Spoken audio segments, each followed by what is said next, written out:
Hello and welcome to this podcast edition of Sam's Alternatives with me, Sam. Episode 69. Shortly I'll be chatting to Lorenzo and Pete from Melbourne progressive rock band In Lucid Dreams. They released Moths To Flames only a few months ago, back in January this year. Bit hard to believe that's been 3 months since it's been released. Anyway, on to new releases since last episode. Lost Beneath, Rise From Ashes, The Deadbeats, Fall Weather, Watching Wolves. We've also got Cheapskate, Swords Bros, Urkin Armada, Terror Maze, Tailor-Made Rejects, Without Belief, among others. Interviews coming up Thursday the 23rd of April, Moose on Dash. Then Sunday the 26th of April is Tailor-Made Rejects. Saturday the 2nd of May, Soul Sleep. Saturday the 9th of May, The Coogis. Saturday the 16th of May is Terry Truern. Saturday the 23rd of May is Unwanted Subject. And Tuesday the 2nd of June is 51st Avenue. So plenty of interviews happening over the next couple of months. More to be announced as I get confirmation. I'll let everyone know when they are announced. Of course, I went to a gig last night at, of course, the Graveyard in, of course, Coburg. It was Seek Misery, Tranquility Unknown, also Mortella and Archangel. Amazing gig. All bands were awesome live. Got to catch up with members of all four bands and other people that were at the gig there as punters, including last week's guest, funnily enough, Ben from Grimlock and Gypsy Road. Also caught up with Vass and Duke from, of course, Bitterkind, Adrian from Vault Hill. There was a whole heap of people there, but a great turnout, great venue, great show. If you haven't checked out those four bands, I strongly suggest you check them out. And of course, they are touring around Australia at the moment.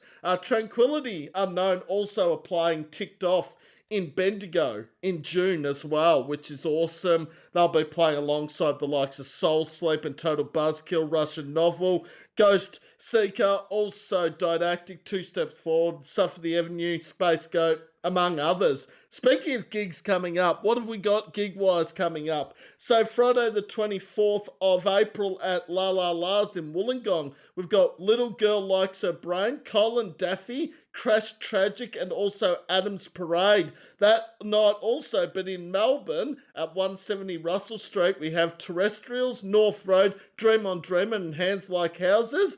The next night in Traralgon at the Traralgon Hotel Bistro and Bar, it is, of course, the bands Pet Moon, Hull, Hallidan, and also Common Evil. So there's quite a few gigs coming up. Also, for those that don't know, the Ascended are the secret headliner for the Discuss gig at Workers Club on the 29th of May, that also Nightmarsh and Grimlock are playing as well. So get out there and support live music. So many great bands doing tours and gigs at the moment, which is awesome to see. Now, next Sunday is a special day. It will be 6 years since I started the podcast. So the first few years of that 6 years, of course, was the audio podcast. The last couple of years, of course, have been the visual over WebEx, Zoom, whatever the platform may be. So, it's been a lot of fun. We're counting down the top 300 most supportive bands and artists of the podcast and what I do to support the local scene. Who will take out number one? It's not an easy choice, believe me. There's been some phenomenal bands over the years that have been huge support. A lot of people are saying, could Total Buzzkill take it out? Could Disgust? Are the Deadbeats the dark horse in this countdown? Like, they've all been huge support. Ocean Sleeper, Red Hook, Vault Hill, Seek Misery, Discord, Suffer the Avenue, Outloved. All these bands, like, without the 300 bands in this countdown that have supported me over the last 6 years, without them, these sort of things don't happen. And, I mean, In Lucid Dreams will feature in there somewhere as well. Now, interesting to note, I have met Lorenzo and Pete from In Lucid Dreams.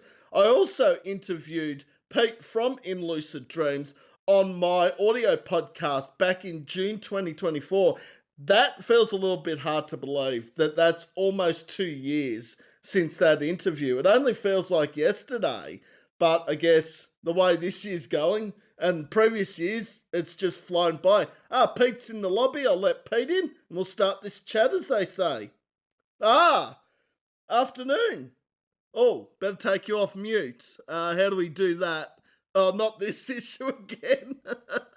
Hang on. Technical difficulties. We'll get something figured out. Can do it. Wait, is Oh, that there better? we are. How you doing? Good, thanks, Pete and Lorenzo. That's my trick, guys. I always leave the unmute button off. You're not meant to do it. I'm meant to do it, you see? How have you been, man? Yeah, it's been good. It's been a few months since we caught up at Stay Gold. Yeah. It was so good to see you there finally after all this chatting online. That sounds a bit doesn't show online. You know what I mean? Like I know what you mean, Pete. Yeah. But yeah, that was great to put a name to the face and all that. How you been doing, man? Yeah, pretty good. Keeping busy, staying warm. It's pretty cold here in Warragul. I don't know what it's like in Melbourne, but probably the similar. That's the best. It's starting to get there now. As soon as I say Mr. it's just, yeah. I'm not a fan of this time of year. I've got to be honest. I'd rather October to April, not April to October. Yeah, literally. Yeah. I love the representations of shirts too. Like, talking of prog rock metal, Tool, Carnival. Can you get more prog than that? Just spell it right out. Yeah. I was just saying in the recap, I've spoken to Pete from In Lucid Dreams on an audio podcast 2 years ago nearly. Is that right? That's gone quick, eh? Far out. And I believe Rise was the only song released at that stage. I think Chasing Ghosts was about to be. Yeah, that's probably right. Jeez, he's going back. Yeah. Far out. But I listened back. I haven't actually listened to Rise in quite a while, but as I do with all preparation, I listen to the band's music before I do the interview. And I went back and listened to all 3 songs. I'm like, these are really cool. And I forgot how good Rise was. Because, it's sort of been Moths To Flames. It's been on my playlist a bit more than what Rise has. But it'll be on there again. Yeah, it is, man. Cool. It's going to get remastered, that one too, so it should be even better soon. Yeah. So Lorenzo, Pete, 2 of the members of Melbourne progressive rock band In Lucid Dreams, who released Moths To Flames 3 months ago. Again, that's a little bit hard to believe. Yeah, I know. Just like that. But if you haven't checked out these guys, check them out. Their music's awesome. And Pete was originally in WA, but now lives in Melbourne, obviously. Yeah, good to be back. I had lived here before, like 2013 or 16, so then went back for a few years for sort of personal reasons and whatnot, and then finally I was like, I've got to get back over there. You just can't beat Melbourne, so good to be back. Yeah. Well, I guess because Perth's so far away from literally nearly every other city in Australia, outside of maybe Fremantle, but like Perth is nowhere near Melbourne, Sydney, Brisbane. It's sort of over there in the other side. Yeah. It's like the cousin you don't want to meet, So Oh shit! My cousin Eddie. Yeah.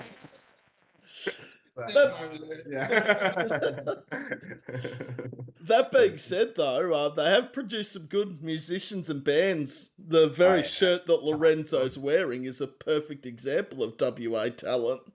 Definitely. 1,000%. Yeah. Quality over quantity over there for sure. Yeah. Yeah, there's quite a few bands from there. Join, isn't there? Yeah. Tame Impala, John Butler. Patient 67, Carnival, there's a lot. Yeah, Voyager, Chaos Divine, couple of bangers. Yeah. It's like there's some of these guys where they do their tours. You always see a Perth band in the lineup somewhere, opening all the time. So they've always got something coming out of there. Totally, and they do really well with making the trip over east, and a lot of those guys and because it's not a joke, like to get all around as opposed to being on this side. So yeah, props to a lot of those guys that just really did the work, and especially pre-social media and in the 2000s and all that. Yeah, the Thermata era, and then following on, your Cast of Iron and Voyages, and even Tank Thoughts of Leaving, guys like that, Experimental Weird guys, and now Yomi Shipper sort of, following that reign and things. So yeah, it's they do the work and it pays off. So yeah, that's good. Yeah. Because we got really lucky over here. Like when interstate bands or international bands, they generally do the Melbourne, Sydney, Brisbane, and sometimes down over to Adelaide and Tassie, but Perth seemed to miss out a fair bit. Yeah, totally. Yeah, just a little off to the side. Yeah. Oh, but yeah, no, there's a whole heap to chat about because obviously with these interviews, I get to know a lot about In Lucid Dreams. Pete's probably been asked these questions in the previous interview, but it's so long between interviews, people probably won't remember the answers to them. So, Including me. Yeah. at the end, Pete and Lorenzo actually have the floor, so it's reverse psychology. So the interviewer is the question answerer at the end. Yeah, that's right. That'd be fun. Yeah. So I won't put you on the spot right here, right now. I don't think that would be very professional of what I do. I don't think, but nothing's off topic. Swearing's fine. I try to keep it as PG as possible, but might not last very long. And this episode will be uploaded tomorrow with all 3 songs on the local bands, artists, and Spotify playlist that I post every week. So Rise, Moths To Flames, not Moths Into Flames, that's Metallica's song. Moths To Flames, Rise, and Chasing Ghosts will all feature on that. Cool. Sweet. Legend. All right, well, how did In Lucid Dreams start as a band? So I'm going to try and, that's what I'm looking for, condense about 15 years into a minute or so I'll do my best. Basically, it was off the back of my first band, which was more like alt rock, pop punky, like Green Day, Nirvana on acid kind of thing. And then I was like, I'd hear like Deftones and Tool, especially like at gigs on the PA. And I was like, asking my bass player, who was like a bit older and been around a bit. And I was like, who the hell's these guys? Like, and he's like, oh, it's Deftones. And I was like, all right, we need to like just, shut up shop and just start over. And I thought in a few months I'll be doing this sort of, proggy stuff. And yeah, that'll be easy enough. But it took a few years to even establish like a bit of a sound that was, going to be like, this is it from now on. This is kind of our thing. And so, yeah, that was probably about 2014. Things started to click in, to gear of this is kind of the vibe. And we're still touching up stuff from then. There's a big writing phase back in Melbourne, back in those days. So yeah, then fast forward, it was mostly a solo project. Fast forward like to a couple of years ago, started to get some decent members on board, and Lorenzo joined mid last year, and that was really a big piece of the puzzle because just set the standard a bit higher. We sort of were a bit unlucky with other guys in the past that were good enough guys, just weren't really the right fit. So now, yeah, we've been going really well. Lorenzo's on bass and backup vocals, which is huge because we do a lot of harmonies and things. But he also plays a bit of drums, so we've been writing, full rhythm section stuff, and but we've now got just last week locked in a new drummer finally. So like a solid guy. I don't know if you know Simon Christie he was in Payon, like those guys for a while. He's a solid dude anyways with his backing tracks and everything. So yeah, we're all going to catch up for a jam next weekend and hopefully, yeah, just start to lock in quick enough, and hopefully the whole second half of the year will be a huge gigging kind of period and thereafter. So yeah, fingers crossed, because it's hard to find a good drummer, especially teched up backings and all that, which you just need for this band. So yeah, that's in a nutshell, I guess. So, yeah. Yeah, finding a drummer is like finding a needle in a haystack. They're either in 5 bands or they're a dime a dozen. either one. Yeah. Or the Dime a Dozen ones are usually, 17 and never played before. They're like, hey, I'll be in your band. Getting that happy medium. Yeah.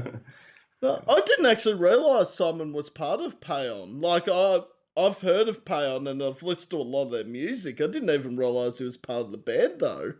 Yeah, I think he sort of, I don't know how much he co-wrote or whatever, but he was on their last EP, I think, and then he just has been looking around because I think their main writer is like in a couple of projects, and he just was a bit busier with other things, and so yeah, we're sort of in the same boat.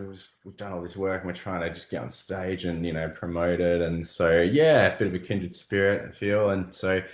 Yeah, fingers crossed. Early days, but and you sort of, and they say, it's that kind of felt good. So yeah. And I think if it takes longer than expected, like, making music or getting gigs happening, if the finished product is perfect or what you want it to be, then doesn't matter how long it takes, really.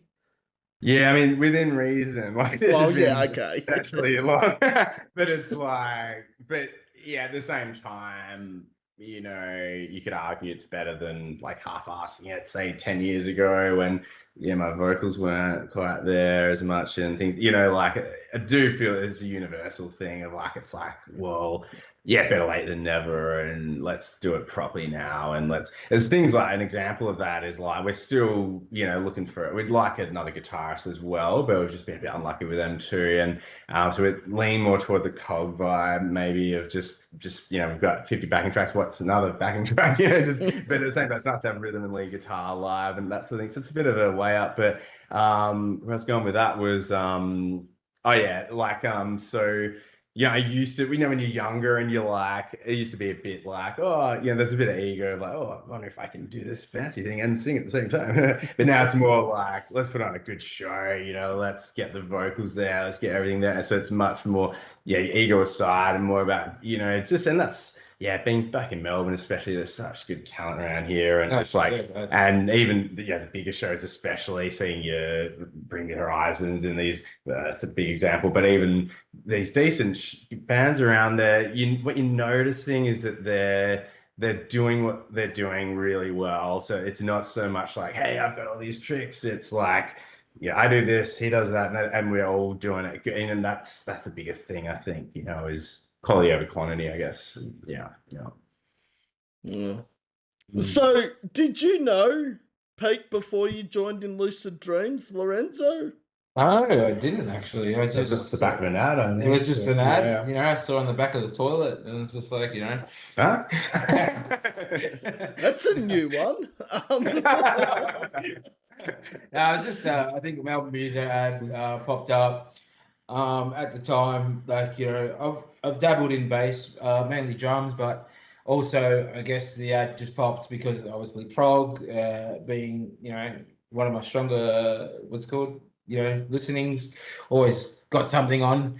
But yeah, just sort of went from there. Heard the track Chasing as well for the first time. I'm like, wow, this sounds really cool.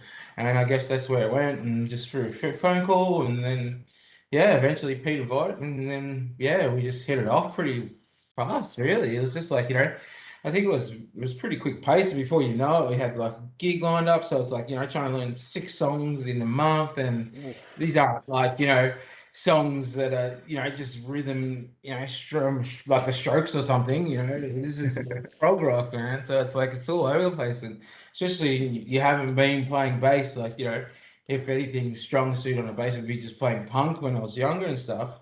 And when you get back on the saddle, it's sort of like a bit easier. But prog rock's a whole new thing, like so trying to do all your little intricate parts and stuff, but rose to the occasion basically, and I guess ever since, just really enjoyed playing the thick strings and jamming with Pete here, and obviously we're gelling and we're still together, even though the band just went through a new change of losing most members, and then us in the dark for a couple of months, but we didn't give up. That's the thing. You just got to keep pushing, and you know, even if you're not, you know, active, you can still ride, you can still go see other bands and do all that sort of networking and meet other faces like Hints yourself, or you know, you through networking as well. Like even though Peter met you, you know, that day when I met you for the first time, you know, it's how it all works. You can't just sit in your four walls, put music out there, and it's just hope for the best. You need to go out there and talk to the other people that are doing the same thing. So get out there and, you know, support your locals. Don't just sit there and go, I'm in a band, and sit there and wait for everyone to come to you. Go see the other people you play with. You know, surprise them. Like I myself, even before I met Pete, that's what I'd do. I'd go, you know, some bands would play a show before I played with them, and I'd go see them, go watch them. You know, it's just, you know, support each other. I think that's the lacking in the community, is this, like, the support everywhere, but just physically, you know, support of being there in the crowd. And it's just nothing worse when you go to an event or a venue and there's like 10 bands on the lineup and only 2 of them stuck through the whole thing. And it's like, come on, guys. But otherwise, yeah, that's how I met Peter. Yeah. No. But yeah, props to him, because we really threw him in the deep end, because we did have a drummer and guitarist at some stage. We really briefly became 4-piece. Like, finally, I've got 4 guys at once. It's great. And then we had a gig lined up in a couple of weeks, maybe. Yeah. Joined us. He's a week and a half. Like, really. So yeah, and he's like hadn't even played bass in 10 years or something. Stuck on his bass, and he wrote out every note, you know, like of the tab. And I was like, thank God, because I can't be freaking arsed with that. Like, I had to do it for guitar. For, you know, I'm like, that's enough.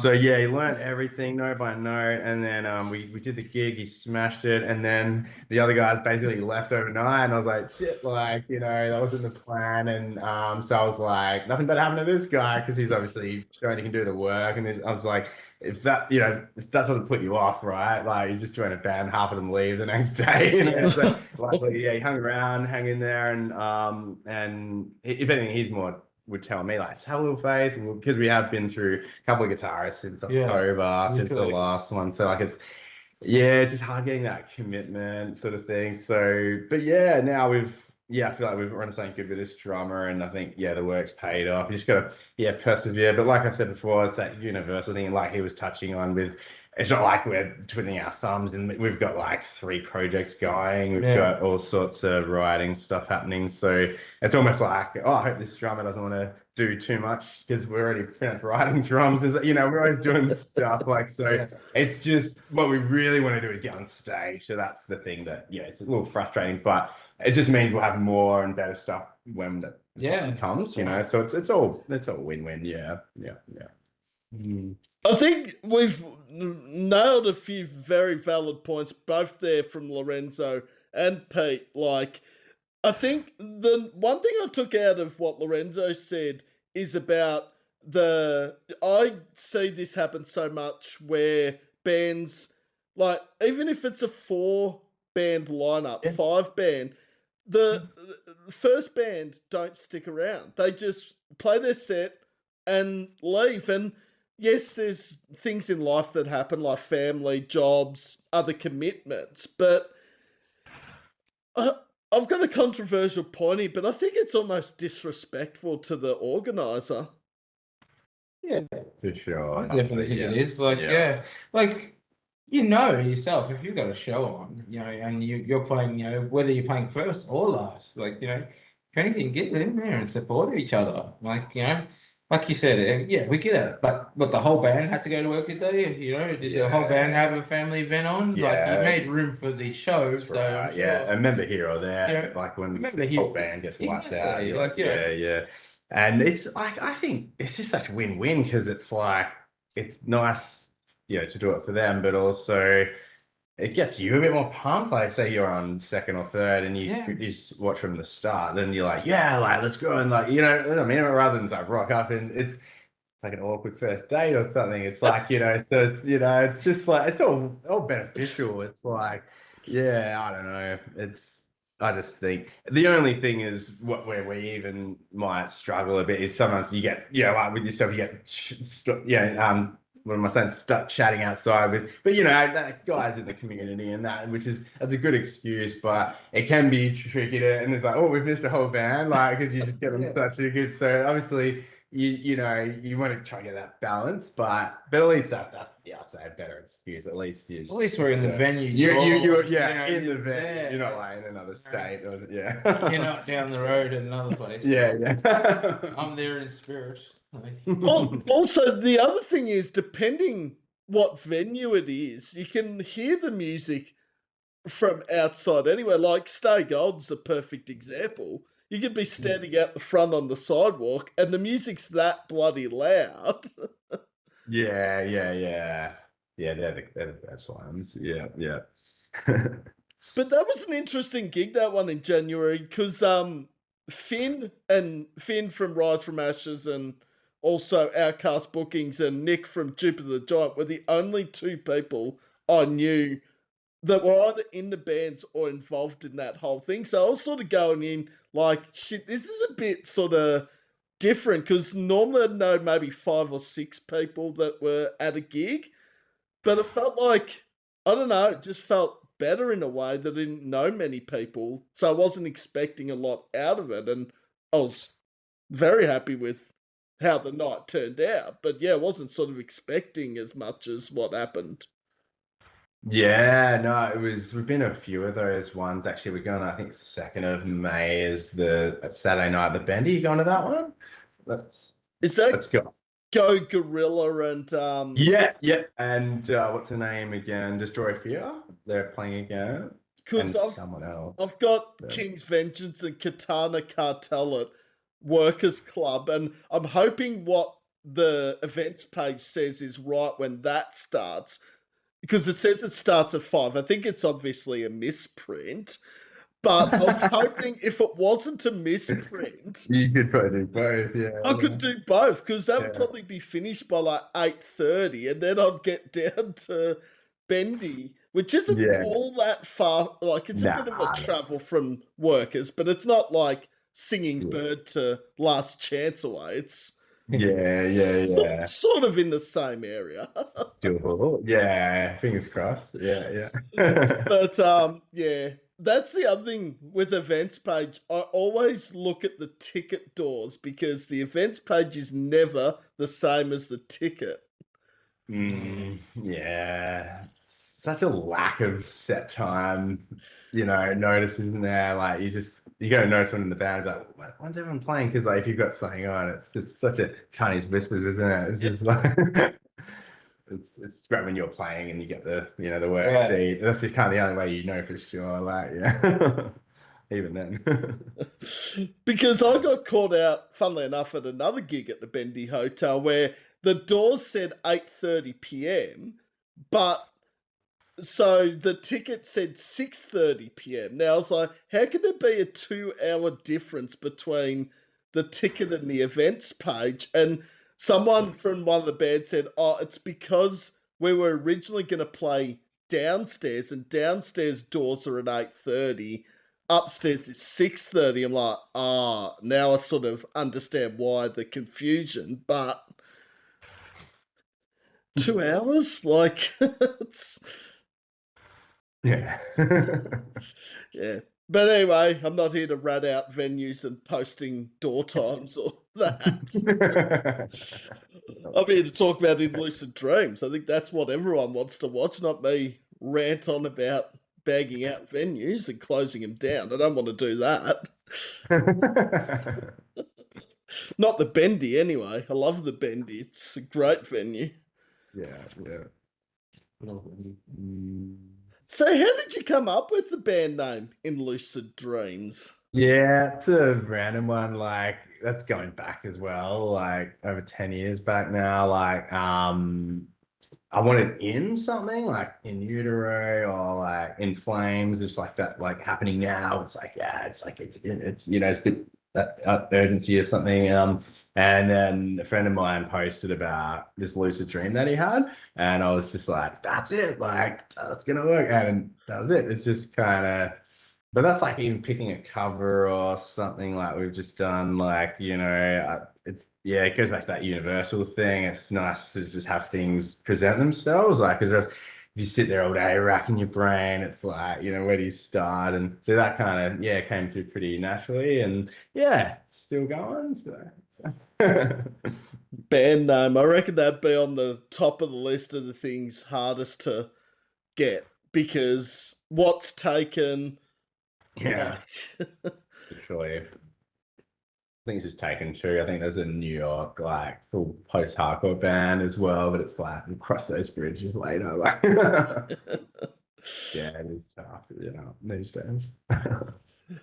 so you're not doing a Vanilla Ice where you just rip off a sample of another song completely. And Yeah. oh, but I like the idea of 3-word band names, and also I like the of course, in verses, which Lorenzo's supporting That's another there. one. In Utero, as you said, by Nirvana, in Malice's Wake, in Heart's Wake, there's a lot of ins there. Yeah, So in flames, and it's just like it's it's such a simple little word, but it has like big bang for buck, I guess. Like yeah. that album, by the way, in verses, I reckon this will cause debate. I think is the best album of 2026, Australian wise so far. Yeah, I think it's the best thing I've listened to. It's have to definitely agree. very good, very good. Yeah, I couldn't say totally. anything myself. It's come close yet, but who Nah. has released up this year, to be honest? Yeah, it's still early in the year, like for Aussie. I haven't seen much else, but yeah, it's a banger, especially Ghost. It's just Oh, no. unbelievable how they got those guitars so heavy. It's like respect. I was long waited, but yeah, definitely a great Yeah, album. Like, yeah. once it came out, I think I cycled through it quite a bit, and obviously seeing them live, playing some of the songs from the album before they even released it, is like obviously a bonus, but it's just like even more eager to like give this album a smashing, because I think it was like when I heard Ghost live, I was just like, oh my god, if that's the new song off the album, this is just gonna be something special. And then obviously, they delivered like with that album for sure. Like, I don't think there was any questionable songs on it for me. I thought everything, the flow of the album itself, even the way it finishes, I feel like it's 15-year hiatus, but in creating music, but chef's kiss, beautiful. Yeah. Nah, it's Can't wait to see him live again. that's pretty bloody versatile too. Like from Silver, and it's a real chill one, like conversations. Like there's some real mellow moments, and then it's like Ghost. It's like literally the whole sound, like on a record, like the Even whole. that song Opal, like Yeah, that's it. I love this song. Yeah, within one song, even because that Yeah. starts so mellow, and then it's got this Yeah. thick. I love the video, and they're just like Yeah. jamming out at the end bit. That's just Yeah. like such a vibe. And some of those riffs, they're not overly technical, but they're just hey, like how you do it? Like teach me how you do it. Yeah, it's so cool. It's Yeah, that's like when I was analyzing Ghosts. It's like how they have such big pauses and off the attacks at the same time. It's just like it's like a car that's sort of like conking out, but then it's going and it's like back and forth jerking, and it's like you still just you hear it echo, and then it's just like attack again, and it's just like I don't know what the hell's going on, but I love it. yeah. It's big. It's like it's weird, but it's a great formula. Keep you're listening. That's for sure. You don't sometimes if you predict too much, it can get a bit boring, and you kind of don't give something a shot, but you don't know where it's leading you to. You'll sit there and you find something that gets your attention and keep that twinkle in the back of your head, like maybe I'll stick around for this, and maybe, and then go through your journey of the song or whatever it is, and then eventually you're like, I'm glad I sat through that. I'm gonna go through it again and really dig deep into this song and why I like it. Pick up something else every time, and the beauty of prog. Yeah. Did you catch the acoustic set a little while ago? No, I was annoyed because I wanted to go to that acoustic set, and because they're probably one of the only bands from Australia in the metal scene that I haven't actually gotten around to seeing, and I really want to see Carnival. Oh, Damn.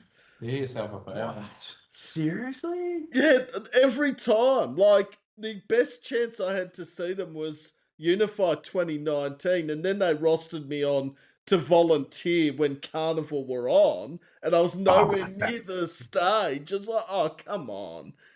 That's cruel. That's yeah, wow. Oh man, you've got to. Well, they come with Tesseract. Did you see that? Soon? Yes. You like those guys as I well? actually don't mind Tesseract. They're really starting to get played sort of on my Spotify and rotation a bit more ever since they announced that they were going to play with Carnival. Yeah, banging couple of bands. That'd be a good one to catch if you just break your Definitely. pop your cherry there. Yeah, I seen them last year. Ah, very good. It was a Coxon or something in Oh yeah, in Melbourne here, and a friend of mine dragged me down. He had a spare ticket, and yeah, I quickly gave him a rotation for a couple of days. I'm like, oh, why haven't I been listening to this anyway? But just to when I seen him live, it was really like theatrical. It was bloody awesome. Yeah. If anything, like I became a fan immediately once I seen the show itself, and seeing especially the bass player and the drummer, like just freaks of nature how they play so well together. Almost like a British carnival, just with a bit of screams in there, but it's literally Singers fucking fantastic. Like, yeah, he's got Daniel good Coleman. voice, good range. Amazing. Definitely a band to catch as well. So that's a great double whammy for you if you can catch it. And even what is it, Car Bomb? They're playing as well. Yeah, they're not couldn't even read. They're not bad as well. So pretty good. Yeah. As soon as I seen that, I was sold. Yeah. Not that I wouldn't miss Carnival, but it's like it's a massive bonus to see Tesseract again. Yeah. Like I didn't think they'd be back here that soon. Yeah, I'm due to see them again. That'd be good. Yeah. The interesting thing about In Verses and like all the songs, the song that stood out for me the most was actually All It Takes, because I'd forgotten how long ago that single was released, and then to find it on In Verses, I'm like, oh shit, yeah, it got released in like 2022, and it's on the album. Yeah, it's so trippy, because you're hearing all this random new stuff, and there's like, oh, it takes. Like, how did you get? It's like some shuffle thing happened. It's like, oh yeah, that is actually supposed to be on here. It's so weird, because especially with a band like Carnival, because you need like 38 spins just to know what the hell's going on. So it's like, oh, hey, I actually know this very well, as opposed to a lot of the new ones I'm still getting around, and especially as you get older, it's like, well, what happens here? And but it's like, yeah, it's the randomest thing ever, isn't it? Especially that song. I mean, even a bit with the other singles like Opal and that, there's so much fresher to me that I mean, like in my mind than the others. But yeah, All It Takes is a whole other thing, because that got the rounds like years ago. I thrashed that as that's actually almost up there with Ghost for heaviness. It's pretty banging track. It's pretty intense, like vocally, and yeah, they're probably a couple of the heavier ones. Yeah, nuts. But yeah, you like I say, because we've been talking about, what do you think? How you find the new album? You don't even factor in those really older ones, but it is all on there. So it's a pretty sick album. Yeah. I wouldn't say it was better than the other albums, or nor would I say the other albums are better. I enjoy them all, to be honest. Like, I can't, sit here and say it was, stand out, or it, didn't reach compared to like, previously. But for me, I frothed it all. So, it was like I said, long wait, but once it came, gave me my fix so far. 100%. Yeah. Along the way, the fix. Yeah. All right. What has the response been like back to In Lucid Dreams? Sorry, I love talking about Carnival. Yeah, just what has the response been like to Moths To Flames? Yeah, so it's still relatively early days, because we want to, really get out on stage just, as soon as we can, and see in the flesh what are people saying after we play it. That's my favorite way to hear things. But online, we've done a bit of promo and things, and a lot of friends have got some really diehard music friends, and so I really trust their opinion and stuff. And yeah, what I've heard a bit of people like it, and one comment I liked is that from a mate actually was like that, you know, it's a nice slow burn sort of thing as opposed to like chasing Ghost and Rise are both like war sound off the bat, kind of boom, and like so it's a bit more, yeah, touch of psychedelic, and it's you know, just kind of, yeah, eases you in, and then there's that kind of heavy change sort of in like toward the end, and but also, oh, someone else said like what I really liked was that it's kind of like Alice in Chains or some grungy thing meeting, you know, Tool and that sort of thing. And I was like, that's exactly what I've been trying to sort of do. Like that was always the vision for this band, was like kind of, yeah, Nirvana meets Tool, like basically that, or Carnival, or you know, that kind of thing where it's like raw and kind of a little grungy still, like those roots are still there, but just more progressive elements as well, and more journey based. And so yeah, I feel like it's nice when you think, oh, it's sort of on track then with what we were thinking for this thing. And yeah, so yes, it's all been pretty positive, but like I say, really keen to get out there and start playing more, and like and actually talking to people about it after, you know, just on the spot, feeling their vibes. And yeah, so still more to come, I guess. Yeah. I like that comment about that it sounds a bit Alice in Chains. I sort of got a bit of a vibe with Moths to Flames, that it did sound a bit sort of more dirt Alice in Chains than any other albums like Jar of Flies or Yeah, Facelift. yeah. I just felt like it had a bit of a, I don't know, wood sound to it, which sounds weird to a degree, but Yeah, well, yeah, Down in a Hole is like one of my favorite songs ever. It's amazing. And those harmonies, and yeah, like, so yeah, they're definitely an influence. So yeah, it's that, yeah, that rawness, but with the harmonies, and then with the prog side, and it's just trying to, yeah, get a bit of in the pot and see how you go. Yeah. and hear the finished product on Spotify. Eventually, yeah, like 2 years later.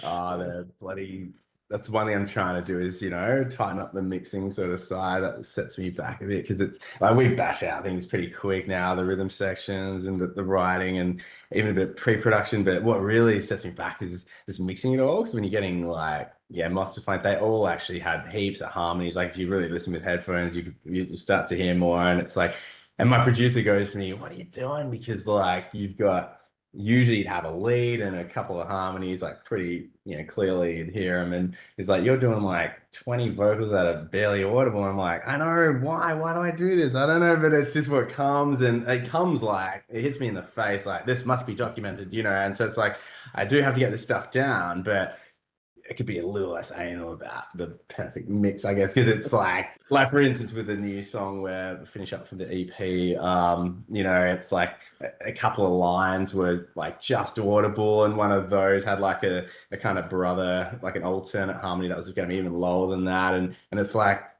by the time we move heaven and earth to get these right, let's just get rid of them and focus on what is there. That's the more core of that part. And so yeah, I'm starting to, yeah, bit by bit, get it, you know, see the bigger picture, especially now that, you know, getting these good members on board and seeing the greater good, which is let's just get this stuff out there and play it and get, because yeah, 99% is, that's the core and the main melody and a couple of key harmonies and things. So yeah, just, I guess I went a bit crazy on my own, like when I was It's solo like for the so mad, long. mad science Yeah, I became a vibes. mad scientist. I was just like, well, I'm here by myself. I'm just gonna, and I literally just went into these holes all the time, just like on. And now it's like, okay, you need to do, you know, a little bit of that, but the bigger picture is, yeah, totally. Let's make up for all this time lost on stage, and hopefully get to do some little tours soon. And that's, you know, that's the party, that's the fun stuff that you know, you forget why you started in the first place, you know. So that kind of thing, yeah.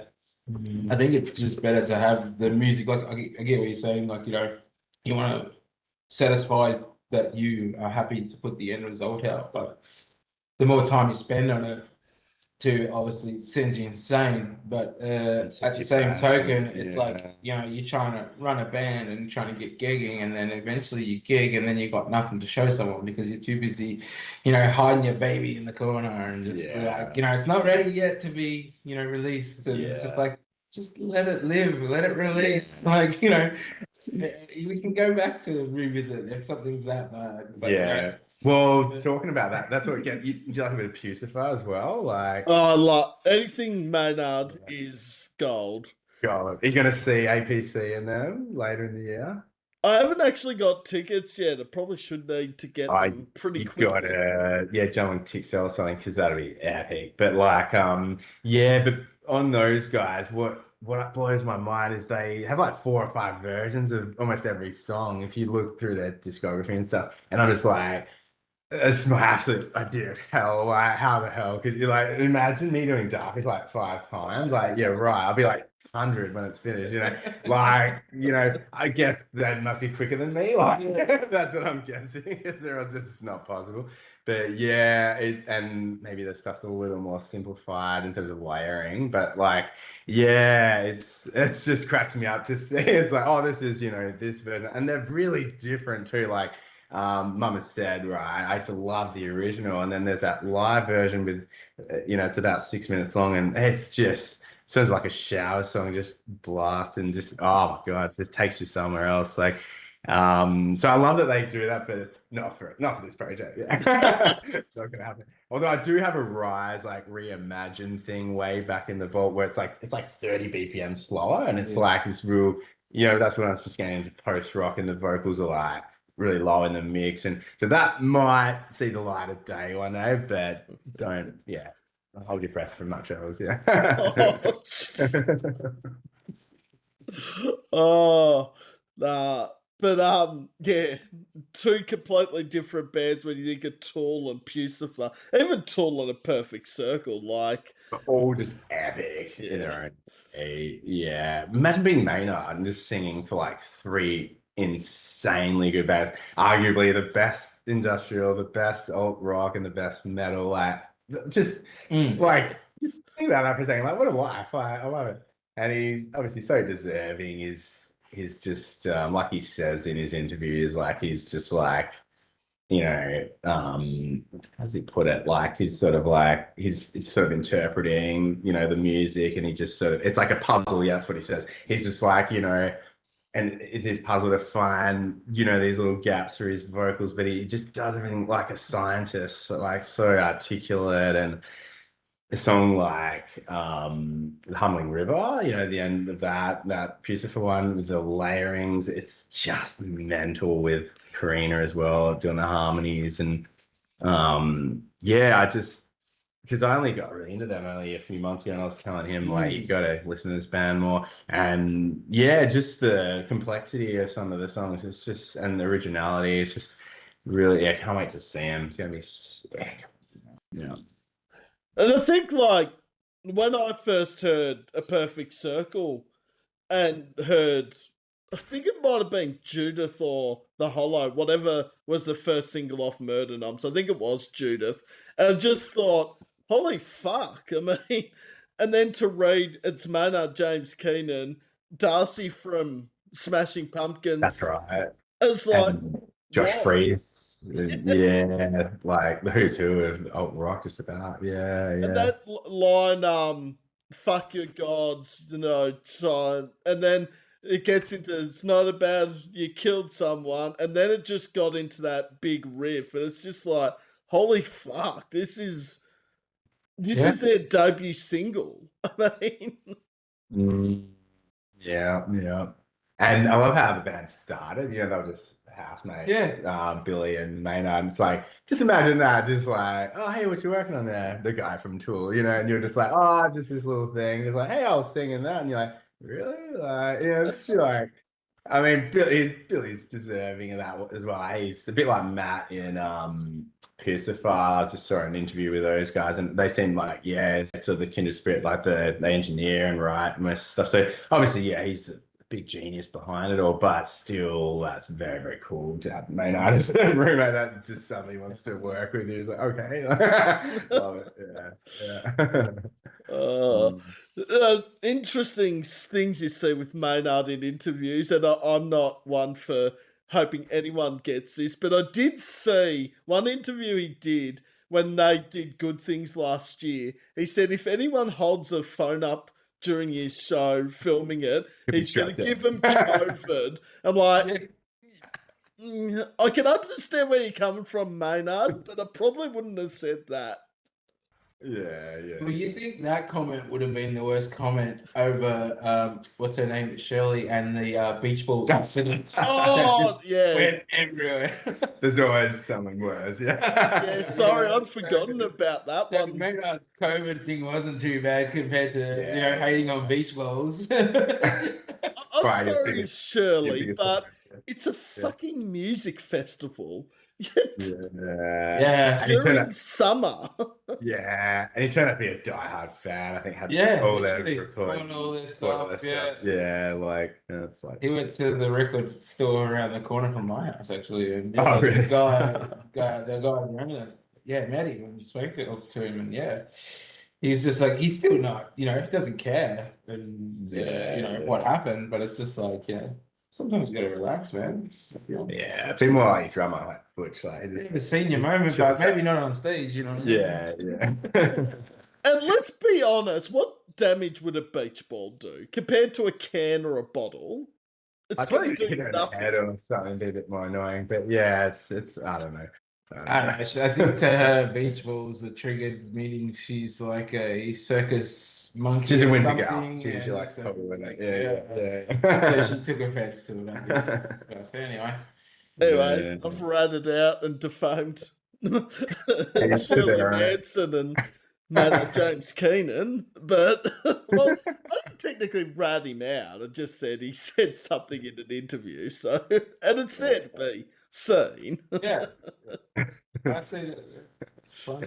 Well, what does 2026 hold in store for the band? I think we've already heard a bit of bits and pieces. Probably touch on it, but yeah, basically gigs and gigs, man. Like that's just now that this drum's looking really good for us. Like that's what's all been brewing toward. We've just been busy in the back burner getting new material together, and now it's like, all right, let's go. So yeah, I'm off to the States through May and might do a few solo gigs in that, but it's more of a trip, but we'll see what we can sneak in there. And then after that, from June onwards, let's just like smash it. I want to from like late June to Get on those stages. forever. Just get on stage and just hopefully do a little bit of touring by the end of the year even, and just smash it, like just what we've been dying to do. So that's the main thing. But behind the scenes there's always stuff going on, like we've got cover in the works, and a couple of newbies, like new originals coming together. So always stuff to do. It's just every day just look at the list and be like, what do you feel like today? That's the thing. It's a blessing and curse of it, I think, like, because sometimes I envy like a novelist or something that's just got to write a book, and it's a big job, but at least that's it, Whereas with music, you've got your videos and your releases and your photo shoots, and if you need it, do that stuff. Also the promo. There's like gigs, tours, writing, lyrics, that it just like never ends. So it's like I say, it's a blessing and a curse, because I've got a list now, and I'm just like, I need a spreadsheet for this stuff, because it's like it's just getting too, because I've got stuff for you, stuff for the drummer, stuff for me, stuff for the producer, stuff for backing track stuff. Like it's just, and it's like day at a time. And when you've got like, I've just been busy this month with a lot of family visiting and things, and it's like, okay, you all need to go and let me be. So from now, they just left yesterday, some of them. So I'm just gonna, and even on the plane when I go to the States, and that's the best time to just, do some, mixing or whatever. I don't know, feel closer to the home planet or something, closer to space, and just get so much done, like, and I just feel like I'm just in the zone. So looking forward to those 20-hour hauls. Yeah, like natural high, but high, So what part of the States are you going to, Pete? Or been all over? Actually, the home of grunge, like bit of Seattle, which would be cool. Nice. And Portland and Mount Hood, which is close to there, where The Shining was filmed at the start. Just always loved that corner of the globe, like the Pacific Northwest, and even a bit of Vancouver and Whistler, and then doing this like cruise from like Whistler through Alaska back to Seattle. So that should be pretty epic, like glaciers and some polar bears and that, hopefully, and things. And so should be really cool. Just somewhere I've always wanted to go. So yeah, trip of a lifetime. So it should be cool. I Cool, yeah. love that movie, The Shining. I mean, Amazing. Yeah. massive Kubrick fan. I'd go Yeah. Yeah. close to saying it's his best film. I know a lot Yeah. of people loved Clockwork Orange, but I think Shining just takes it. Yeah, even Eyes Wide Shut, it's such a banger. Like as a last film, it was his last, I think. Yeah, like so cool. Just that less is more. It's all the mood and the vibe, and I even see a lot of other films that they're just clearly, Kubrick inspired. Like he just had this darkness and this rawness that even the start of like Full Metal Jacket, just that I love that first half hour or so. It sort of lost me a bit after. I gotta watch it again, but I remember when I was young, I was like, but that whole first half hour, whatever, when it leads to the end of that chapter, like just the brewing of all that and just the moodiness and just it's just a bit like the movie Joker. I was watching the second one last night, but the journey, that character construction, and they're showing what they've been through, and then you get that break, and you're like, oh shit, like love all that. Yeah. I mean that. Like, I know he played the Joker in Batman, obviously Jack Nicholson, but I think Jack Torrance in The Shining probably, yeah, it's Must be his best work, hey. Like, there's a really good doco on it too, where they're talking about it, and like, how he's like, "Here's Johnny." Like, that was I think like the 27th take, so he was literally going mental by then. Yeah, he was far just out. gonna kill someone. It was just like, I've done this scene one more time, and it's Kubrick just being a shit stirrer. He's like, that's how we get the take, because he knows that the second or third, it's just not going to be the same. And just love that stuff. Got goosebumps. This blows my mind. It's sick. Yeah. No, it's good. It's good. Did you ever see Doctor Sleep, the sequel to? Yeah, it's a bit disappointed by that. I've got 39 years or so. It's like a carnival gap gone wrong. Yeah, I like Ewan McGregor, and I had good, high hopes for it, or relative high. I think they might have even used the same location. It definitely looked the same. So I was like, I was all, strapped in. I was like, this is gonna be sick, and then I was like, it's nothing like it. But yeah, what do you think? Like, Look, it's not the worst sequel, but it's yeah, not the best. Like, it's not a no. Terminator 2 or a Oh, Alien 2 or yeah. something. It's not that. No. Actually, come to think of it, not many sequels are on the level of Terminator Yeah, 2. that's a big call. Yeah, you probably can't top that one. And yeah, like my producer said, because we love all that stuff, and he's just like, you needed the first one to as a guide, like so obviously the first one, really set the tone of everything, but it's just a perfect jump up, wasn't it? Almost a bit like Thermata to Sound Awake, like that kind of vibe, but on film, yeah, love that one, yeah. Thermata was a killer debut album, but Sound Awake, when I heard like New Day, Goliath, even Set Fire, I thought, fuck, this is gone. Yeah. For the real prog fans that wanted just a bit wilder and weirder, and like you still gotta appreciate it. There's huge hooks on the Martyr, and we still love all that stuff. It's like we still love pop punk and other things from the past, but it sounded away because of like that progression. It's just mental. That those first three tracks alone just otherworldly, and they still sound as fresh today. Like, what is it, nearly 20 years old? It's hard to believe, but yeah, it's just, I don't know what they were smoking or what happened there, but my God, it just happened in it, and the pedals but yeah, such a vibe. Yeah. Well, the next question is a newbie, and we've been talking about a lot of Aussie bands and who needs love and recognition. Which bands have you been listening to that you think deserve more recognition or more love? Yeah, maybe I'll go first, and then you can have a go if you want, because keen to hear, because he's always listening to stuff, like, so I'd be keen to hear what, because I saw your question about this, and I was just like, I don't know, like, because it's like there's so many bands, and then you're like, I don't know who needs. But then I thought about this is a bit of a funny one where like it's a bit of a random answer, I guess, but Sidonia, I would say, in terms of their comeback, like you obviously know the guys in Sidonia a bit, yeah, and I've heard the name, yeah. yeah. Will they? So a bit of a backstory. They're just a big band in my sort of journey, I guess, because when I moved to just like I think a couple of weeks before moving to Melbourne, way back, like check out Sorry if you haven't, very tooly, like so saw that video and just blew my mind. That was just a very cool band, very good singer, and other influences in there as well.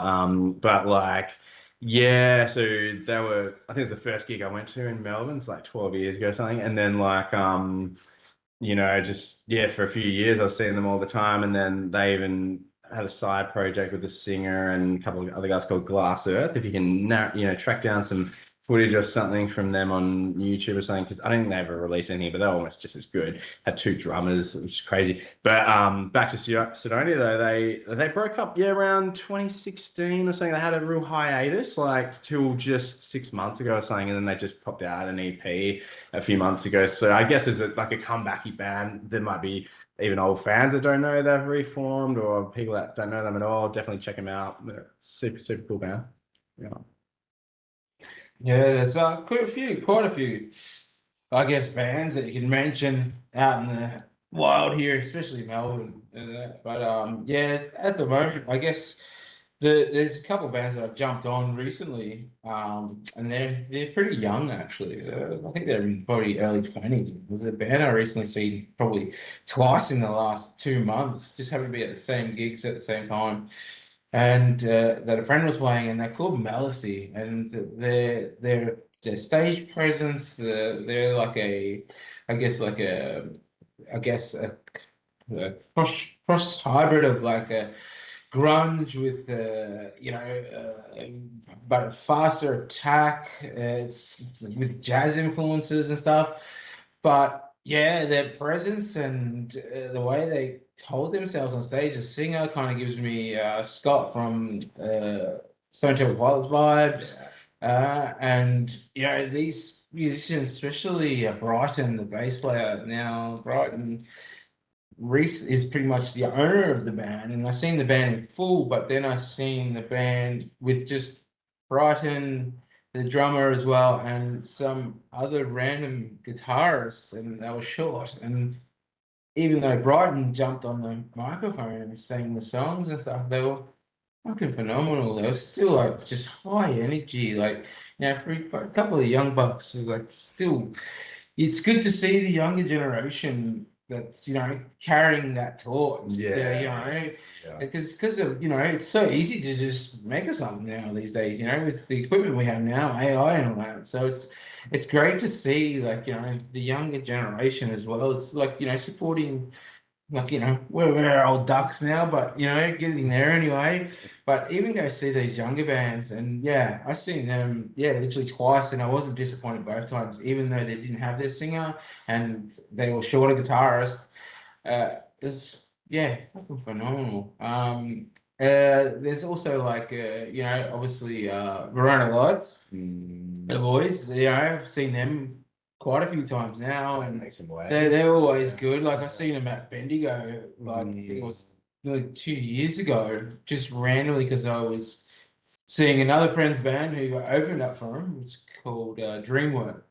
And then afterwards, I was like, ready to leave and not even stick around because big day at work. And then just caught my attention with this riff they were playing. I'm like, it's giving me like Deftone vibes, and before I knew it, I stayed for the whole set and just like I gotta meet these guys. Yeah. And everyone just started talking to Nathan and Brandon and all them, and I was just such cool guys. And I was like, what are you playing at a venue like this? It's nothing wrong with the venue, obviously, but it's just like their persona and the way they carried themselves. Just they felt like they were more experienced and should be on like bigger platforms. And then now to see them, playing like Max Watts and all With this other stuff Nino like that, with and- opening for El Nino, and then Yeah. I think it was someone else as well. It's really cool to see, and Yeah, there's who else is there? There's Terrestrials as well, them guys, Like I was giving their album a burn the other week. I still haven't seen them live, but we definitely will get around to doing it. But I can imagine that'd be another one that would hit right. They're pretty cool live. You've seen them? Yeah. Yeah. I've even bumped into Ben today and was speaking of him, and hopefully, we can hook something up shortly once we, get running and stuff like that. Do a show with those guys for sure. But yeah, another band that I recommend, Get Around. Scott's vocals very unique compared to what's going around. Everyone's going for those harsh, loud, and eruptive vocals sometimes, but he's got these cleans, highs. Yeah. Nice for a change. Yeah, A bit of it's a lack like, of that. Yeah. a bit more theatrical sound compared to just going for attacks and scream as loud as possible. Yeah. But no, there's too many to mention, Sammy. There's so many that to go through, but they're my three at the moment that I've been like, I guess keeping an eye on, or just I guess feel that, like I said, that respect they need for a shout out. They're the bands that I've really, seen, and I guess when I seen them live, they spoke to me in some way, and just seeing the genuine hard work, from musician to musician. Like we can go to a show, we can rock up and watch an act, and say, yeah, it was good, or it was, overwhelming, underwhelming, whatever. But it's like if you feel the pause and have a moment to feel them putting their heart on their sleeve for you, even if there are in these dingy little, basements, then it's like, yeah, that's true art. It's great.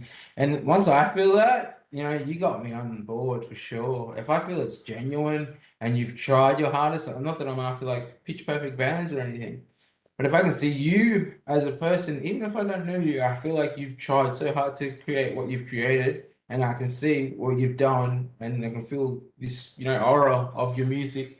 Yeah, I'm sold. But if you seem too generated and plastic and put together like a Picasso or something that's just weird, it just I can't guess relate to it. But definitely, like I said before, get out and support your locals. If you got nothing to do, get rid of the Netflix, go to the fucking pub, mate. Like seriously, look at the sticky carpets. They got fucking all the venues of who's playing. Do a blind pick. This will do, and just invite a friend. And tell you what, you won't have a shit night. You'll have a good night. If you love live music, even if it's a band you never heard, like I said, Malazi, I never heard of them until I seen them, and I was like, wow. Just get on it. Just get on there. Get out there and support the guys and the girls. Yeah, and then the other point to that is there's always something to take away as well as a onlooker, like especially if you're a muso as well, because like you could see, we could watch reggae or God knows what, and you'll get something out of it, like, oh, I like the way he's done that, or whatever. So yeah, definitely as a muso, it's such a win-win. But even for anyone, like we all love music. It's an international language, like, and that's the beauty of Melbourne. A lot of people you meet, it's like that's all they talk about. So it's good to be back here as well. But yeah, it's like we've sort of been saying, like there's a good community, especially the Outcast group. It's just amazing. It's been great getting to know all those guys. But yeah, there could always be more support, and especially because it's that time now of social media and all that, where it's like it's that blessing and curse, because anyone can just post something and the whole world maybe can see it, but everyone else is doing that too. So it's like that's where gigs will never die, because it's like it's in the flesh and that you can talk to them after, and so you can't recommend it enough, as an option. Yeah. And that's the thing, like, even after a show, like, the crowd, don't be shy, come talk, tell us if you love us, tell us if you hate us, That's what we want to do after, because good intention, we're not going to run and hide in the green room and be like, you're going to our show, see you later. Because if you don't hear from anyone, you assume they hated it. Like that's, you want to hear like, hey, or even just like even something remotely negative would be, Yeah. but it's just a sign that they were there. Yeah. Like, you know, like go bother. yeah, totally. And that's the point is, you know, meeting new people, and you might meet a session player through it, or God knows what. Like it's just to strengthen the community as much as possible is awesome. Yeah.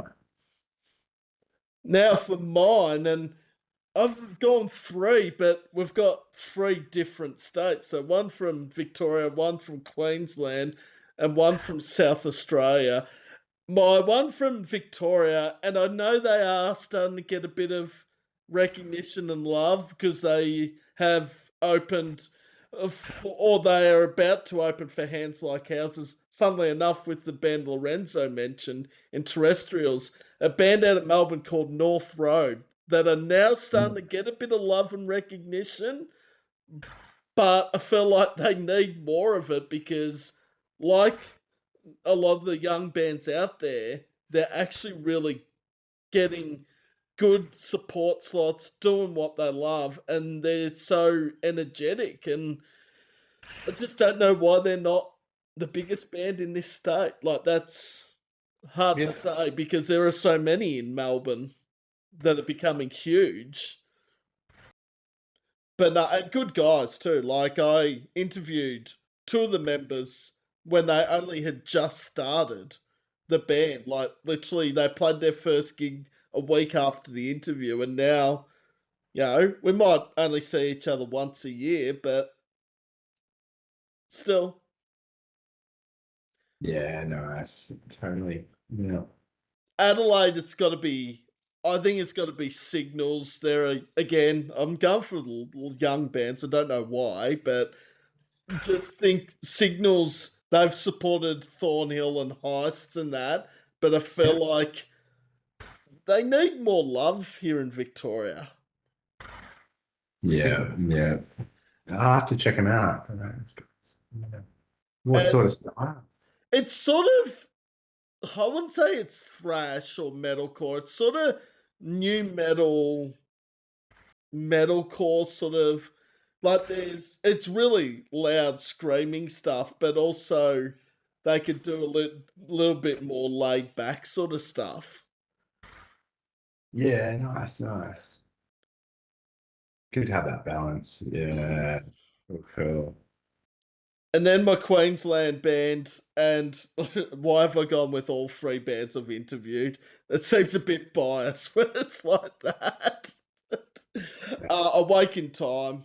I love those guys. Like Signal. Well, they're a lot older than the Signals guys, but I think, Alex from Awake in Time, the vocalist, everything he does, he's a videographer, he edits, mixes, does video clips and all that. I think they've got a great sound. Just need them to be known in Victoria, like all these interstate bands. Totally. Yeah. Nice. Yeah.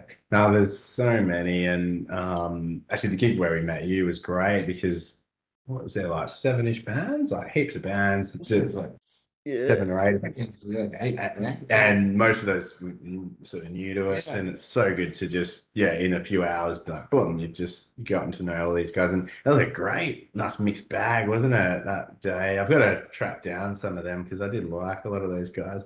But yeah, need more of those Outcast fests. I think there's another one coming up soon, but yeah, like Finn's great at getting, especially the heavier stuff together, and because there's a lot going on. You just got to find it, and Yeah, because I'd heard a few of the bands on that lineup back in January. Like, I'd heard of Iron Sky and Anna and Jupiter the Giant, but and I'd obviously had heard of Verona Lights as well, obviously the headliner. But the other 3 bands I was sort of new to, so I was sort of like, I like going into live gigs where there's a few bands you're not aware of or only know a little bit about. I think that's the beauty of going to live music in itself. Yeah. 100%. Yeah. Yeah, I think it was spewing because I think one actually got pulled from it. I think there was supposed to be a Yeah. space goat. Yeah. And then one band obviously seen flooded, throughout everywhere from Bendigo. I actually used to live in one of the towns where the guitarist Leon used to live. He was good friends with my brother. But yeah, I'm always bumping him at gigs, like whether it be what Seven Dust and stuff like that. It's just some reason I see Leon floating around. It's like it doesn't matter where I am at a festival. I always bump into him, but it's like I've got to get around and see these guys. And yeah, they're on the card, but then something happened. But yeah, no, that's another band. Yeah, that probably deserves another shout out too. Like they're really good and they're working hard to get where they're going. And I think they even played a gig last night with Verona, actually in Ballarat. Last night they were playing in Ballarat. That's right, they were too. Right.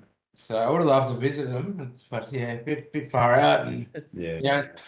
got to give some time to the family, and and Well, Right.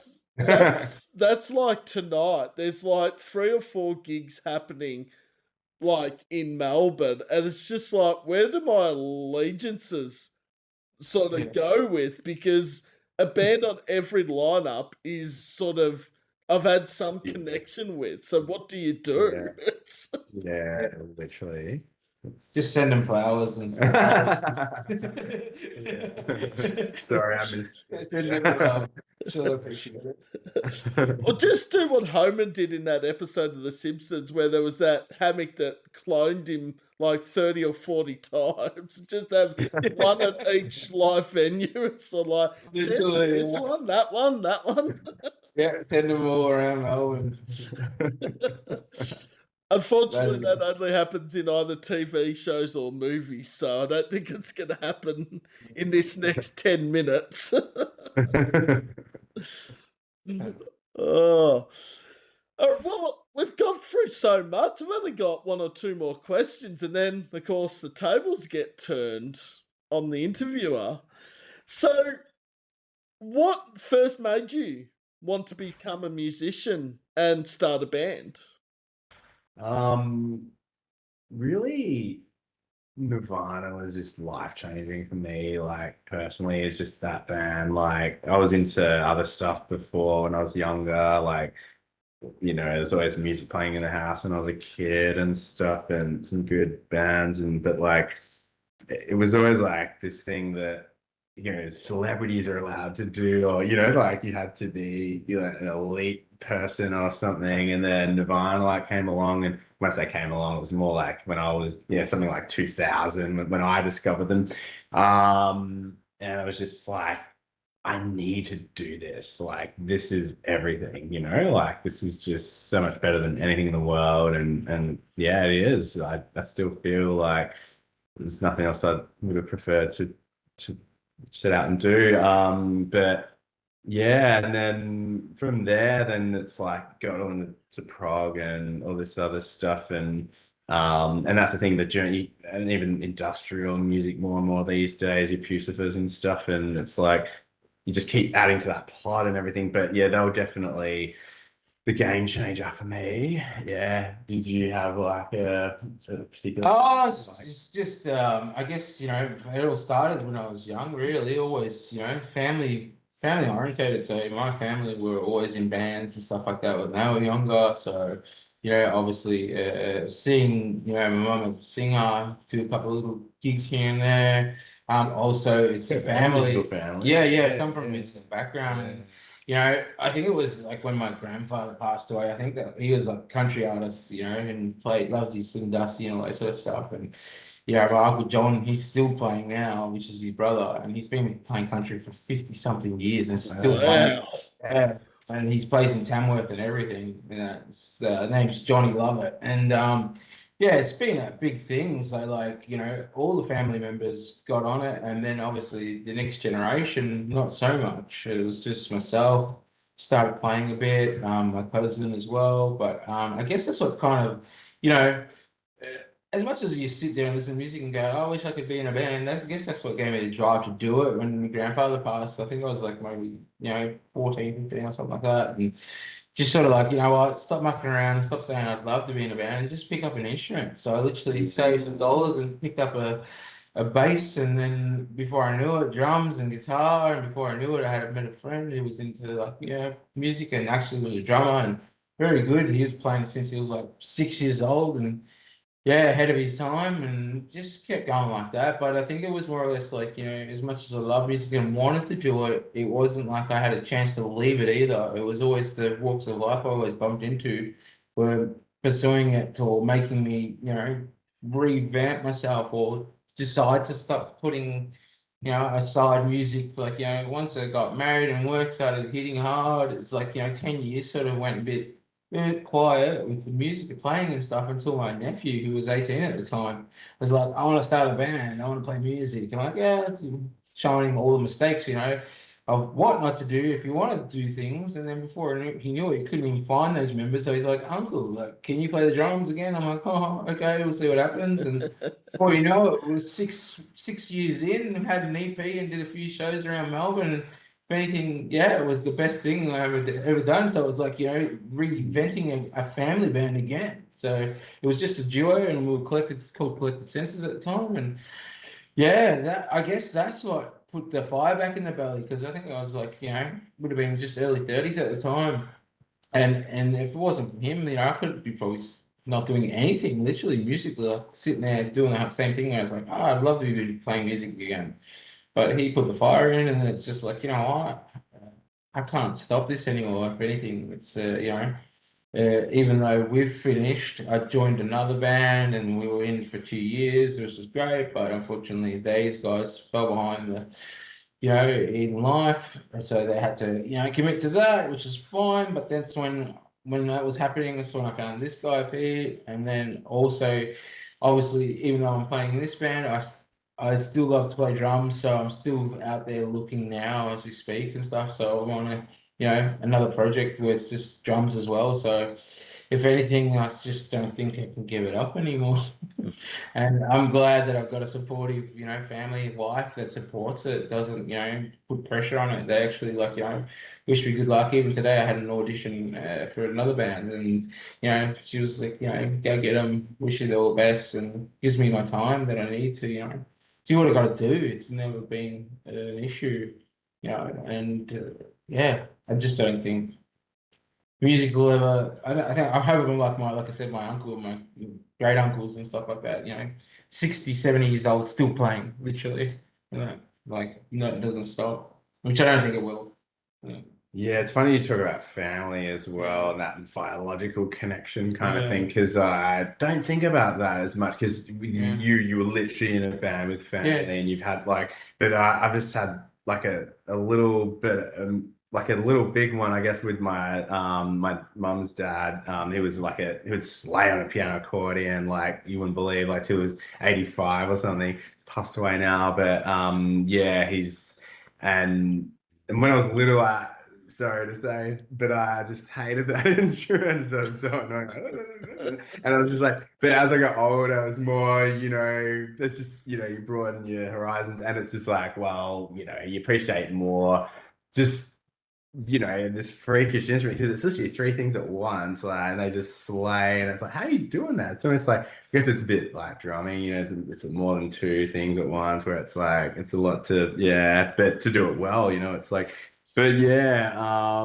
but yeah, so, but another thing with him was like, he like refused to record. He was like, nah, I'm not good enough. So I think he's like a real perfectionist, and that's, I've kind of gone one further where I am recording, but I've kept that annoying perfectionism. So it's like I just got to lose a bit more of that. But yeah, so I like think he'd be proud that I'm doing it, but I also got to shed a bit of that, because it's like it's that ratio of like, you know, you gonna do it, or are you just gonna be, you know, doing the same thing for like 3 years, you know? But anyway, but yeah, I definitely feel the connection there, where because I had other family members that played like a little bit like for fun. Actually, my uncle's pretty good. He plays drums and guitar. My dad's brother, but yeah, my mum's dad's definitely like, he was even like the Grizz was like with his Christmas lights and stuff. There's videos on YouTube. He's literally playing in front of his house. It's like lit up like a Christmas tree. like, yeah, it was like 80 or something. He'd be on the roof and just it was a really cool dude, like super creative and even though, in those times it's more about you had to work and provide and didn't have much time for that stuff. But he just made the time to just do those things as well. It's really I cool. think it's just one of those things where it's like you feel like you said, family is always important, but also, if you can relate through with music and then seeing their, uh, whether seeing on a stage or just playing, it gives you that sense of pride and achievement, and it's like a gauntlet that's getting passed down. I don't know if you feel that, but that's what I feel like with my family. Like music was a massive thing on my side, so it's like I hope my kids will take on music and stuff. Like I've got two that will like the stuff that I like, but as long as they play something or sing or do something, it's just like it's just like you said, it's like in a family affair. That's just something that I feel strong and proud about. Like even seeing my even if it's not the style of music that you like that they play and stuff, but then eventually you find something that you can relate to. Eventually, even when you get older, it's like seeing my mum singing stuff. Yeah, I thought it was great and all, and I felt proud, that's my family up there. But it wasn't the same style. But it's like, as I got older, I appreciated it, and it's just like anything. Man, these are cool. Like, these are fucking awesome. As much as mum and dad aren't cool when you're younger, but when you get older, you're like, yeah, that's awesome. And then it's like, if anything, yeah, family represents. So it's I love it. Totally. Just like you pass your genes on, you pass that musical gene on too, hopefully, because it's a nice thing to share. Yeah, with family. even my sister sent me a video Yeah, footage she's a really good of singer. she's Yeah, phenomenal singer. yeah. She even sent me a footage of my grandfather from 1973, I think it was, him playing a show and seeing him, in that typical looking like Roy Orbison rock and roll suits and playing those big ass Gibsons and stuff. And yeah, it was such a crazy thing to see because I haven't seen much of my grandfather's playing. And yeah, to see him play, yeah, I think it's 73, some footage, and I was just like, Oh, wow, wow. yeah. It's so cool to see. Like, it's like this is voltage stuff, like volt stuff, and Yeah. just seeing him and his brother, which is my great uncle John as well. It's like playing on the stage together. I was like, fuck, this is awesome. Like, where did you get this? It's like, yeah, once again, it's just like I think that's the thing too that leaves your mark on the world, music, I guess as Yeah, a well. bit of a legacy, like, because Yeah. even if actually you remind me of my mum's cousin, she's a really good singer, and her dad, funny enough, taught me singing way back and gave me some lessons, and he so that's my mum's uncle sort of, and him and his brother were in, I think, yeah, through like the 70s or so, like they go around on cruise ships, like playing gigs all over the world, and like, how cool would that have been, and just like. But yeah, it's sort of like that legacy of it where it's like, even if just your kids and their kids, have your little CDs or whatever, it's nice to be like, well, this is something that dad did. And, as opposed to he was nice, it's like you've got something to, I think it's cool. Obviously, the more than, if you get a good fan base and whatever, it's even better. But yeah, it's nice to just, this is this little thing that is your thing and something to do. Yeah. Absolutely. And where do you see the band in 5 years' time? Is the very last question. Well, we'll see what happens with this drummer, right? Because it's up to him. But like, if all goes well, it's so far so good. I mean, by 5 years' time, I'd want to have been to like the US or Europe, like for a little tour, at least, as a support act. Like that'd be amazing. It's always been the dream, just to kill two birds, like travel and tour at the same time. It's like, how do you beat that? Seeing, you know, places in Europe or whatever, and you're playing a gig. It's like, and two, these totally differently cultured people and stuff. And so just the more the merrier of that kind of vibe. Yeah, what do you reckon? Oh, look, I think I've been, partially roots into this band, so I don't see myself going anywhere in the next 5 years, to be honest. But otherwise, I guess in the next 5 years, as long as we're playing and still doing the stuff we love, man, like, that's all right. Look, forward to, just continuing good vibes, good playing, and just, making music with good friends and, sharing it and playing these local scenes and stuff. I'm not after stardom, I'm not, I hope in 5 years' time we're playing it, the, some big ass stadium or anything. Like, yeah, it'd be great, but it's just, as long as the drive's still there. I guess that's all it's the long game, I guess, in 5 years' time for sure, But like I said, I'm gonna rock till I'm like, until I'm dead, really. It doesn't matter what I'm playing, I'm just cannot say no to music. So yeah, unless you kick me out of the band, I'm still here. Nah, mate. Unless you go, get out. See ya. We're not playing those songs. Oh, well, we've covered so much in an hour and a half. I can't believe how quickly the time has actually gone. I mean, I felt like I sent the link and joined the meeting about 2 seconds ago. The whole time's just disappeared. Good time.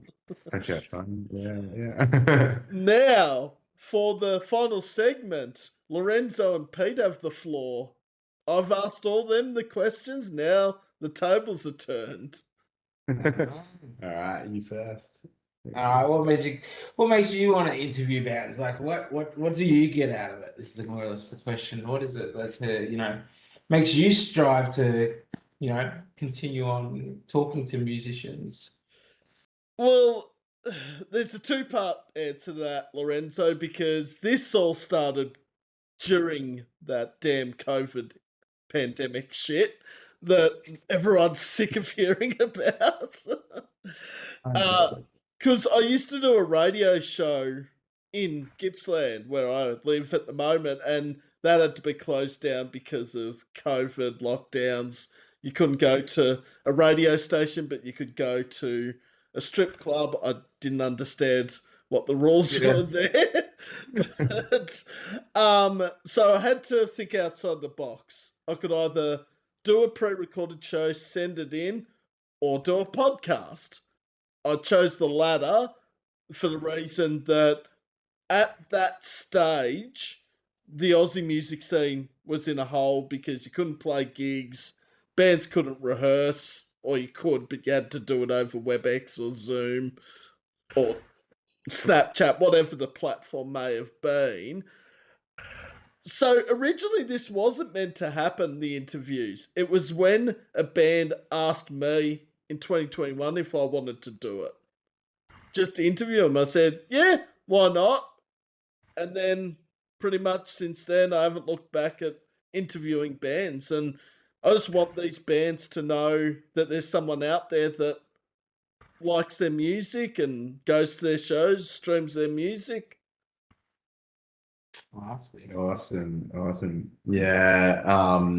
And further to that, I know, you're a huge fan of this scene, especially the metal scene, the heavy music scene. And I wanted to know, do you play yourself or in any projects? And if so, what instruments and stuff?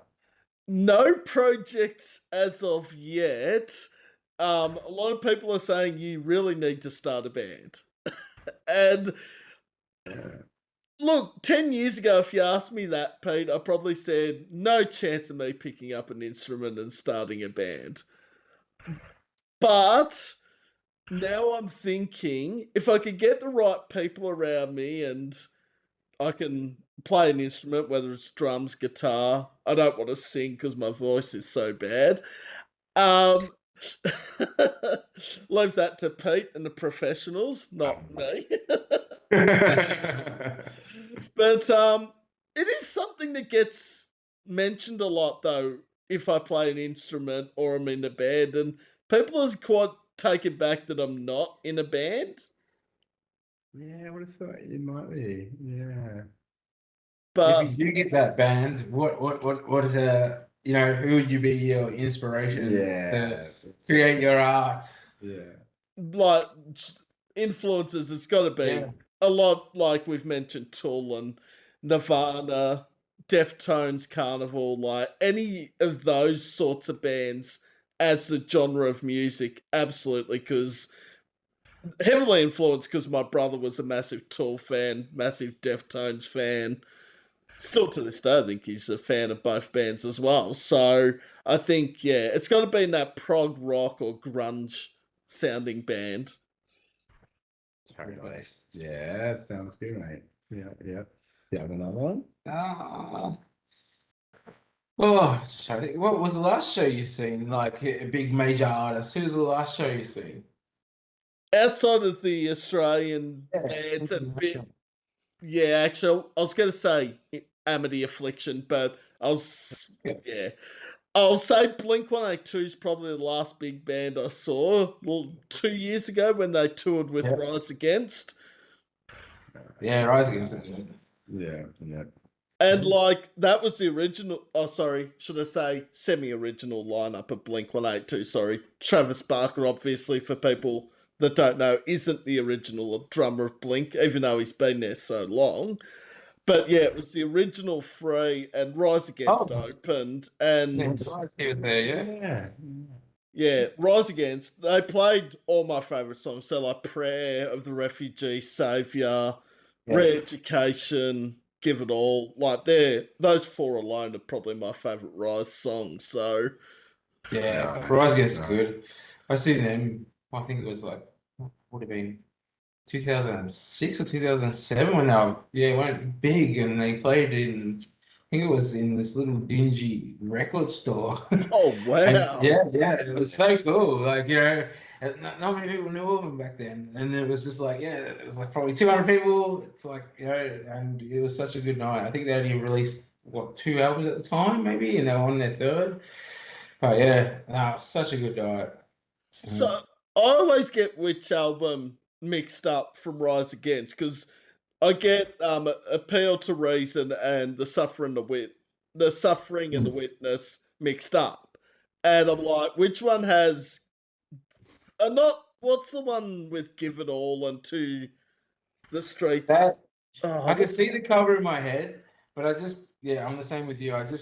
When it comes to lyrics, song titles, I'm shocking. I was just like, I love that song. What's it called? I don't know. Yeah. I can see. I'm like you, Lorenzo. I can see the album cover, and I could tell you 5 songs off the album. Yeah. Paper Wings. I think you're on it. And Paper Wings. Tip the Scales, Give It All.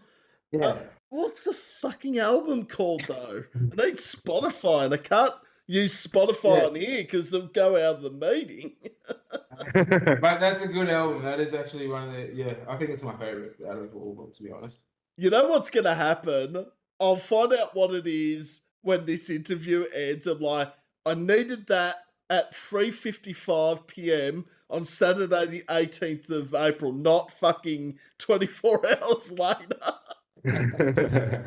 That's so funny. The first 2 Linkin Park records, that's mine, where I know everything basically on those, but I don't know which is which, because that Live in Texas, DVD came out, and remember I used to love that, and it's just like, but that was basically, like right after both albums, so I got used to that, and I was like, I couldn't tell you though which was where, it's like, it's funny, there's a few albums like that, Still to this day, I think Hybrid Theory is up there with one of the best debut albums from a metal or new metal band. Like, just like Paper Cut and One Step Closer, Points of Authority in the end, like that alone.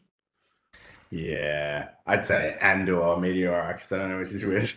But going back to In the End, it's so funny to think how old we are, like you said, where it's like, I remember, because that was one of those first, old metal-y kind of songs I heard when I was a kid. I was like 12 when that came out, and like way before the YouTube days. I remember sitting there by the tape deck thing, waiting for it to come on the radio so I could tape it and stuff. And it's just like so primitive now, isn't it? But I think it's like 2000 or something. And the good old days, like it's just so different now, isn't it? It's just like it's all on your phone, but then it's almost worse because you're like, where do you start? Like what I started doing now is like, so I have these playlists that I've made for years, so they've got like 3 days worth, and you just chuck them on shuffle, and that way, yes, some of them like bangers well, and then there's from God knows when, and then it's like some random thing you heard yesterday, and it's just like sweet, let's just do it all at once, or else I don't know what to start with. It's like, I can't do that. It's like, no, not all the time, but I mean, if you're just making dinner and you just want to like just listen to whatever, like it's just a way to kind of kill a few birds, or else they're like obviously in the car. I'm not going to do that. no, it's really anywhere. It has to be moved. It has to be moved. No. Oh, you can skip though. You can skip. Yeah, obviously you go. No, that's because I've got literally like God knows what. I've got very broad playlists, as you know, and it's like. Yeah. But yeah, obviously you can absolutely skip. Should have mentioned that. You can go. I want to go to closer to that thing or whatever. But yeah, I do recommend it if you can. Maybe not have it so broad. Yeah. No, but just a way to kind of have a bit of a reward of, oh yeah, this is something I know really well. I can enjoy that for a second, and then go to something else that you want to hear again. We've been getting into all that Porcupine Tree and Stephen Wilson stuff, and it's like getting to a new prog at our age, and it's just forget about it. Like, you're like, what's that? Who's Rolling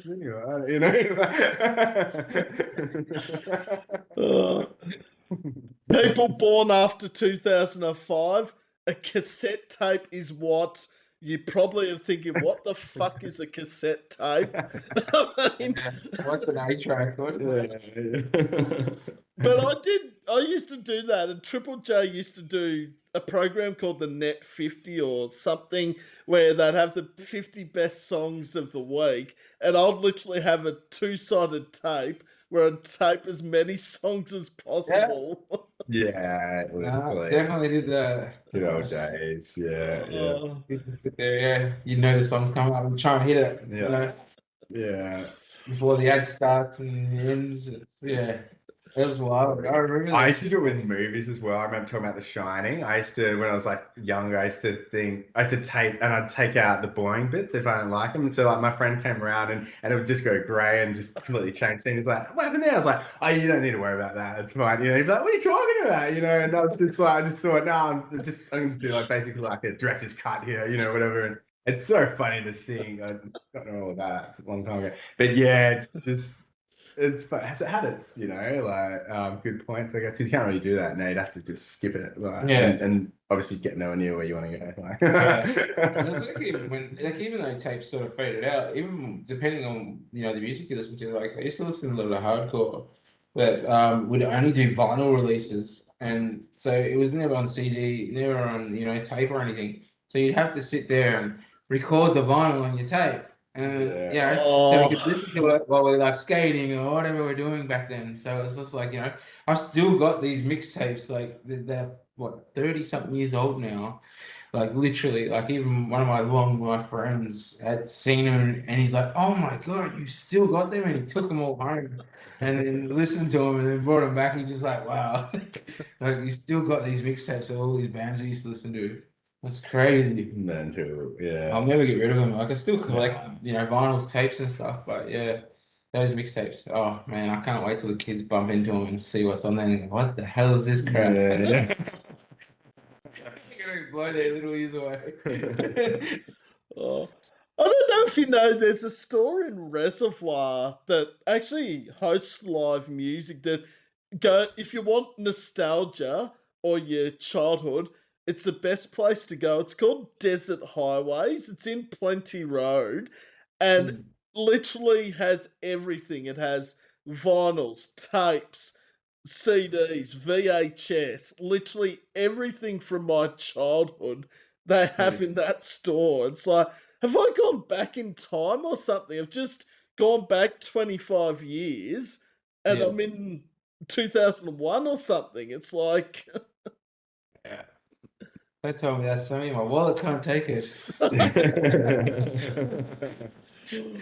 Vinyls do enough damage as it is. Yeah. That's the bloody everything else. Prices of vinyls getting out of control. Vinyl prices, ridiculous. But anyway, prices are getting out of control for 90% of things at the moment. Yeah, literally. Yeah. Literally. Yeah. Oh, well, this is the only part of the interview I don't like, and it's every time the interview ends is the end, because I've enjoyed speaking to Pete and Lorenzo as much as any guest I've had on, but it's actually been awesome to see your, like, I know we met back in January, but actually getting to chat over WebEx and see your faces. Yeah. Yeah, I just think, Definitely. Heaps better. Yeah. I think it sounds weird, like, for so long I was sort of like, oh, I don't want people to see my face over WebEx or Zoom or YouTube, but now it's just like, oh, fuck it. Whatever. Nah, it's great. Like I rarely listen to like podcasts and stuff. I'm more like with lunch every day. I'm watching there's a really good Chili Peppers doco actually. Just about Hello and that. Get around that if you haven't seen it. Been watching that, but even Carnival interview or an old Nirvana interview or whatever. It's just like it's just I don't know. The visuals give you so much. Like I'm more of that. I know people like they literally fall asleep to podcasts, and that's blows my mind. I can't sleep with anything, but it's like I'm a visual guy. I'm just like love my visual medium, and so like all for it, mate. It's good. It's good. Yeah. But I've enjoyed this as much as last time. Hopefully it's not another 2 years to talk to in Lucid Dreams. Hopefully it's a bit more closer. Yeah, for sure. Hopefully. Yeah. Yeah. That's all right. When the next first gig comes on, we'll have to invite you. Oh, Yeah, definitely. It'll be so good to see you at a show as well and see, what you think, because you've only probably heard us online, really. So just to see, if we're holding up to it and no harsh criticism here. I'm not that sort of person either. Everyone's testing me to be. I'm like, no. Nah, but it's been an absolute pleasure, Lorenzo and Pete from In Lucid Dreams. If you haven't checked them out, please check them out. Share their music, follow them, like their music, just all of that. It's really important people do that for the local scene. Yeah, thanks so much, Sam. Thanks so much for having us. Thanks, been Sam. awesome. Yeah, and thanks for everything you're doing for the scene. We appreciate it. Good lad.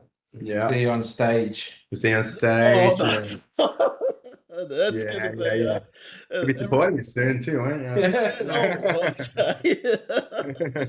Oh, Thanks, did I? Sam. Nah, thanks, buddy.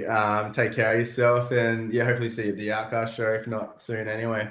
Sweet No as. worries, Lorenzo and Pete from In Lucid Dreams. It's been a pleasure. Enjoy the rest of your Saturday, and we'll catch up again soon. You too, brother. Cheers, mate. Catches. See you soon, mate. See you See later. ya. Dude.